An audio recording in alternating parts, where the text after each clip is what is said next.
And so we're talking about counting calories versus counting sugar, right? Do you know why counting calories is misleading?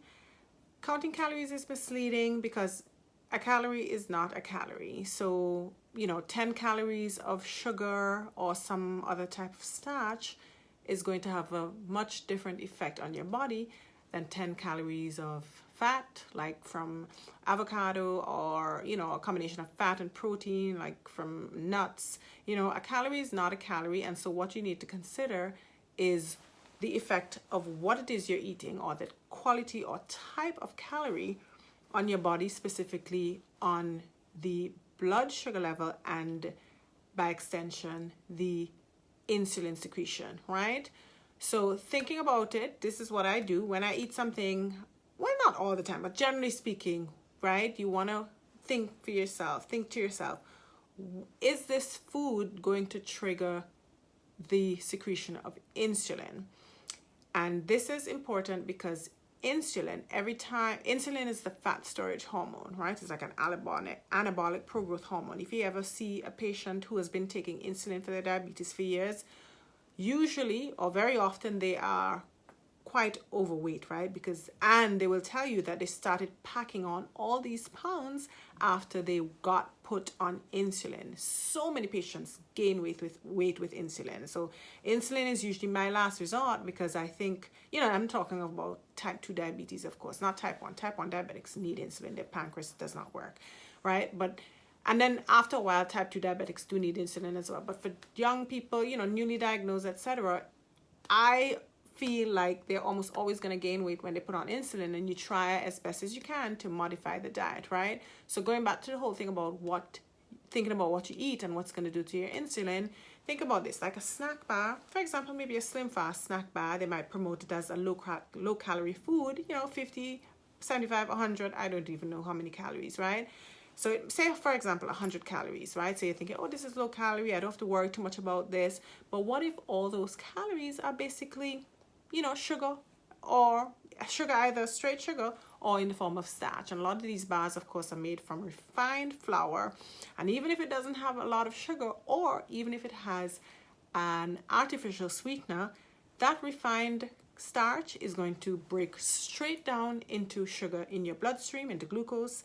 And because it's refined, very, not much to digest, not much crunch, not much fiber, not much going on, it's going to happen very quickly. And so you're going to have a sugar spike, even if it's not sweet, because it's refined starch. You will have a sugar spike, probably almost as much as if you had like a small candy. What happens when you have a sugar spike? The body triggers the secretion of insulin from the pancreas, because it wants to keep everything stable, in steady state, in homeostasis. And so insulin goes up to quickly bring that sugar down to that steady state, that homeostasis, what it should be, right? Maybe in the low 100 range, right?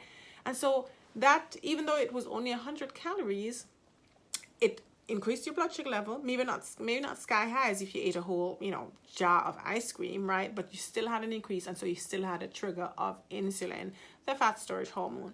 Compare that now to if you ate maybe a handful of nuts, a large handful of nuts, right? So the nuts contain fats and, protein and minimal starch, right? So you definitely will not have, and of course nuts have fiber as well. So you're not going to have that high, quick peak. Even if it's like 100 calorie worth of nuts, you will absolutely not have the same quick increase in blood sugar levels like you did with that slim fast snack bar, okay?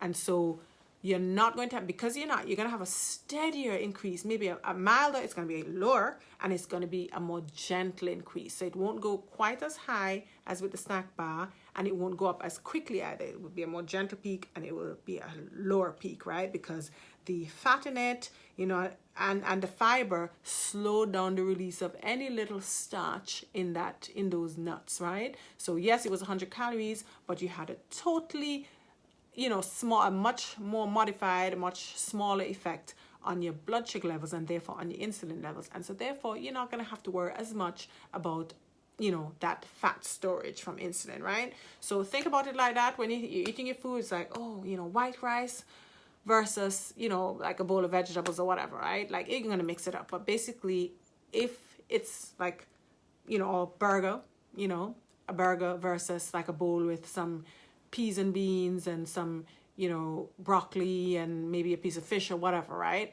Like, even if that bowl of those wholesome foods is the same 500 calories as the burger and fries, like, you might be saying, well, this is the same amount of calories, right? But it's two totally different, you know, qualities of calorie.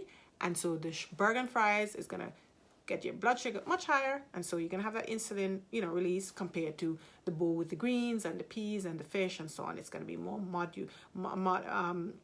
you know, gentle rise in the sugar and also lower, right? So it's not about calories but sugar, right? And then we, you know, I mentioned the starches and the complexity of the starches, but generally speaking, when you're looking at your labels, don't look at calorie amount, consider the quality of what it is, and if it's not refined versus quite refined, and always look on the label to see how much added sugar it contains, how many grams of added sugar, right? 10 grams, 4 grams, 0 grams. Closer to 0, the better. But in total for a day, you never want, well, unless it's like a special occasion, right? You don't want to have more than 24 grams or 6 teaspoons of added sugar, okay? So I hope you all found this, excuse me, helpful. Let me know which point resonated with you the most, and tell me, are you one who tends to pay attention to number of calories, total calories, or do you look at like the quality of the calories you're consuming? You know, so comment below, you know, about that. Okay, have a good night, and I'm getting back to work.